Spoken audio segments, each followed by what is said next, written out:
কাজা নামাজ কিভাবে আদায় করব? কাজা নামাজ কি পড়তেই হবে? মুসাফির অবস্থায় কসরের নামাজ না পড়লে কি গুনাহ হবে? উলঙ্গ ছবিতে ভুলে দৃষ্টি পড়ে গেলে কি গুনাহ হবে? স্বামী স্ত্রীর মিল মহব্বত এবং পারিবারিক ভালোবাসা বজায় রাখার জন্য কি করণীয়? মহিলারা যদি অজু করা অবস্থায় কোনো পুরুষ দেখে ফেলে তাহলে কি অজু থাকবে? মাঝে মাঝে প্রস্রাবের পর পিচ্ছিল তরল জাতীয় কিছু গেলে কি শরীর বা কাপড় নাপাক হবে? হাতে তালি দেওয়া কি জায়েজ আছে? খাওয়ার সময় ছেলেদের গোপে পানি বা খাবার লাগলে তাকে হারাম হবে? নামাজের ছোট সূরা আগে এবং বড় সূরা পরে পড়া যাবে কি না? বাজনা ছাড়া নুপুর পড়া যাবে কি না? আমি টয়লেটে থাকা অবস্থায় যদি আজান শুরু হয় তখন কি আজান উত্তর দিতে পারি? কোনো কিছুতে পা লাগলে সালাম করা কি জায়েজ? মেয়েদের কি পশু পাখি জবাই করা জায়েজ আছে? অজু করার সময় দাঁত থেকে রক্ত বের হলে কি অজু হবে? মেয়েরা পর্দা না করলে মা বাবার কবরে কি আযাব হবে? কেমন করে বুঝবো আল্লাহ আমার গুনাহগুলি মাফ করেছেন? এমনি বাপ্পি জানতে চেয়েছেন, আমি টয়লেটে থাকা অবস্থায় যদি আজান শুরু হয় তখন কি আজান উত্তর দিতে পারি? না ভাই, আপনি অপেক্ষা করবেন, বের হয়ে আজান উত্তর দিয়ে দিবেন। এসেছে হেলাল খান জানতে চেয়েছেন, অজু করার সময় দাঁত থেকে রক্ত বের হলে কি অজু হবে? দাঁত থেকে যদি রক্ত বেশি বের হয়ে যায়, বের হতে থাকে, যার ফলে আপনার থুতু লাল হয়ে যায় এবং লালচে ভাব বেশি থাকে থুতুর মধ্যে, তাহলে সেক্ষেত্রে আপনার অজু হবে না। আর যদি লালচে ভাব কম থাকে, হালকা হলুদ হয়, তাহলে সেক্ষেত্রে অজু হয়ে যাবে। শাহিদা খাতুন জানতে চেয়েছেন, কেমন করে বুঝবো আল্লাহ আমার গুনাহগুলি মাফ করেছেন? এটাকে নিশ্চিতভাবে বোঝার কোনো উপায় নেই বোন শাহিদা, তবে আল্লাহ রাব্বুল আলামিন আপনার গুনাহ মাফ করেছেন তার আলামত হিসেবে আপনি গুনাহ থেকে বেঁচে থাকার সুযোগ পাচ্ছেন, তওবার তৌফিক পাচ্ছেন এবং ভালো কাজ করার তৌফিক পাচ্ছেন। এগুলোকে আপনি আলামত হিসেবে ধারণা করতে পারেন, কাউন্ট করতে পারেন, তবে নিশ্চিতভাবে বলার কোনো সুযোগ নেই। এই জন্যই তো আল্লাহ রাব্বুল আলামিনের কাছে তওবা আমরা মৃত্যু পর্যন্ত করে যাব, মাগফিরাত আমরা মৃত্যু পর্যন্ত চেয়ে যাবো ইনশাআল্লাহ বিদিনিল্লাহ। খালেদা আক্তার জানতেছেন, মেয়েরা পর্দা না করলে মা বাবার কবরে কি আযাব হবে? মা বাবার যদি সেখানে কোনো দায় থাকে, ত্রুটি থাকে, তাহলে সেক্ষেত্রে তাদের আযাব হতে পারে। কিন্তু মা বাবা যদি তাদেরকে সঠিক পথের দিশা দিয়ে থাকেন, বুঝিয়ে থাকেন, দায়িত্ব পালন করে থাকেন, তাহলে সেক্ষেত্রে তাদের দায়ভার তারা মানে শুধু সন্তানরাই বহন করবে, মা বাবার কোনো কিছু দায়ভার চাপানো হবে না। আল্লাহ বলেছেন, লা তাযিরু ওয়াজরাতুন উযরা উখরা, কারোর দায়ভার অন্য কেউ বহন করবে না। লাইসা লিল-ইনসানি ইল্লা মা সাআ, প্রত্যেকে যা করবে তারই তিনি দায় নিবেন।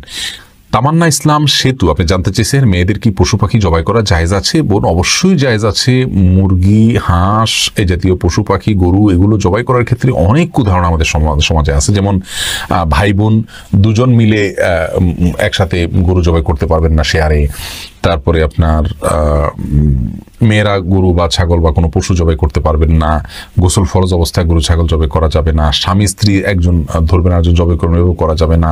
এরকম নানাবিধ কথা আমাদের সমাজে প্রচলিত আছে। এগুলো সবগুলো ভ্রান্ত ধারণা। ছেলেরা যেমন জবাই করতে পারবেন, মেয়েরাও কিন্তু সেভাবে আপনার জবাই করতে পারবেন, কোনো অসুবিধা নেই। জবের যে শর্ত আছে, বিসমিল্লাহ আল্লাহু আকবার বলে জবাই করে ফেলবেন। আফরিন সুলতান জান্নাত আপনি জানতে চাইছেন, বাজনা ছাড়া নুপুর পরা যাবে কি না? জীবন আপনি নুপুর পড়তে পারেন যদি সেটাতে বাজনা না থাকে এবং বাহিরে আপনি যখন পড়ে যাবেন সেটা আপনার পায়ে থাকতে পারে, কোনো অসুবিধা নেই। সাহাবায়ে কেরামের মধ্যে থেকে অনেকেই নূপুর পড়েছেন, অনেক মহিলা সাহাবীরা নূপুর পড়েছেন, এরকমটি হাদিস দ্বারা স্পষ্টভাবে আমরা জানতে পারি।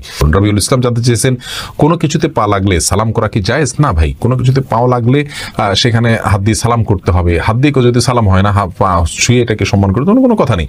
কিন্তু আমাদের সমাজ যেহেতু পাও লাগাটাকে অসম্মান মনে করা হয়, এটা ওরফ, আর ওরফের একটা এতেবার এবং গ্রহণযোগ্যতা ইসলামী শরীয়তে আছে, যার কারণে কারোর গায়ে পাও লাগলে সেটা লাঠি দেওয়ার সাথে কিছুটা সাদৃশ্যপূর্ণ হওয়ার কারণে আমাদের সমাজ এটাকে দূষণীয় মনে করে। আরবেনরা দূষণীয় মনে করে না, তারা জন্য পাও লাগলেও এটাকে কিছু মনে করে না।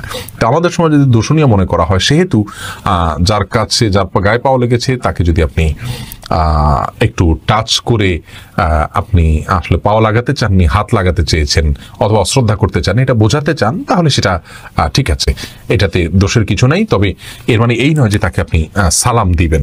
আব্দুল মমিন জানতে চেয়েছেন, মহিলারা যদি অজু করা অবস্থায় কোনো পুরুষ দেখে ফেলে তাহলে কি অজু থাকবে? দেখুন ভাই আব্দুল মমিন, অজু করা অবস্থায় কোনো পুরুষ দেখলে অজু ভাঙবে এমন নয়, তবে সেটা যদি ইচ্ছাকৃত দেখেন তাহলে গুনাহ হবে, আর অনিচ্ছাকৃত হলে গুনাহও হবে না। কিন্তু এই দেখার সাথে অজু ভাঙার কোনো সম্পর্ক না, অজু থাকবে ইনশাআল্লাহ। এমডি নাসির উদ্দিন জানতে চেয়েছেন, মাঝে মাঝে প্রস্রাবের পর পিচ্ছিল তরল জাতীয় কিছু গেলে কি শরীর বা কাপড় নাপাক হবে? যদি শরীরে লাগে তাহলে সেই অংশটা ধুয়ে ফেলবেন, কাপড় লাগলে সেই অংশটা ধুয়ে ফেলবেন, বাস তাহলেই চলবে। নাপাক হবে যেটুকু লাগবে সেটুকু জায়গা।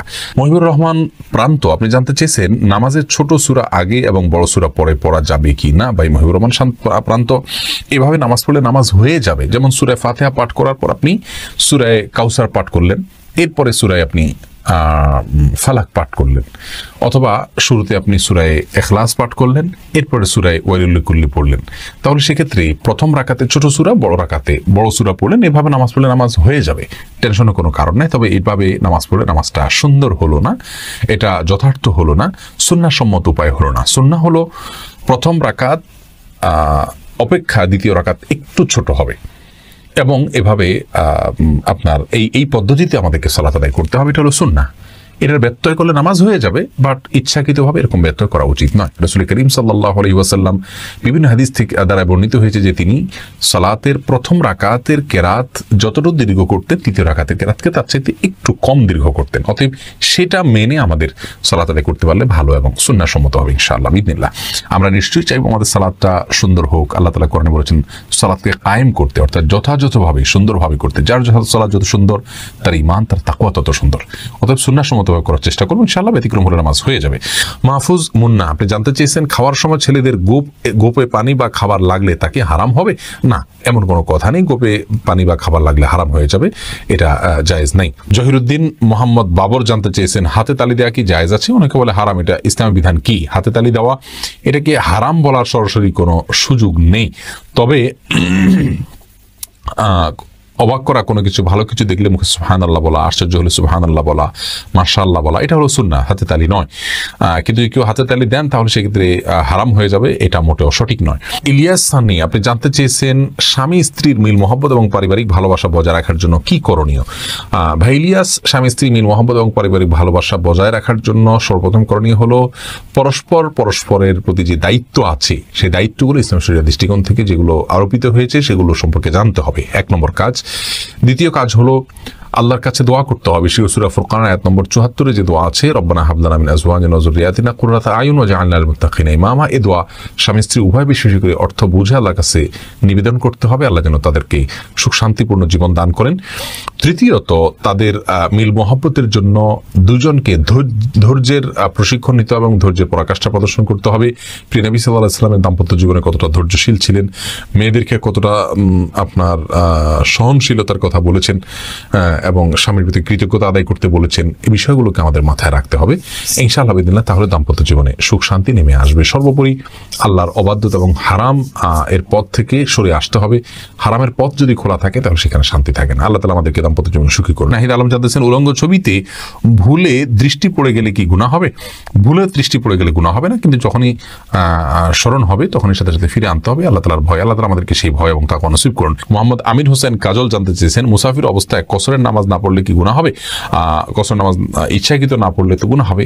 আল্লাহ তাআলা কসরের যে ছাড় দিয়েছেন সেটা নিতে হবে আমাদেরকে, আল্লাহ ছাড়কে অ্যাভয়েড করা যাবে না। হ্যাঁ, যদি কেউ ভুলে গিয়ে করে থাকে তাহলে সেক্ষেত্রে গুনাহ হবে না। সনিত মন্ডল জানতে চেয়েছেন কাজা নামাজ কি পড়তেই হবে? জি, কাজা নামাজ অবশ্যই পড়তে হবে, যেহেতু আপনার এটি ছুটে গেছে। আফরিন মোল্লা, আপনি জানতে চেয়েছেন কাজা নামাজ কিভাবে আদায় করব? দেখুন, কাজা নামাজ আদায় করার পদ্ধতি হলো যখন আপনি অনেকগুলো সালাত ছুটে যাবে তখন ধারাবাহিকভাবে পড়ে যাবেন, যতটুকু সম্ভব শুধু ফরজগুলো আদায় করে যাবেন, সুন্নাত আদায় না করলেও চলবে, এগুলো পড়ে ফেলবেন। আচ্ছা।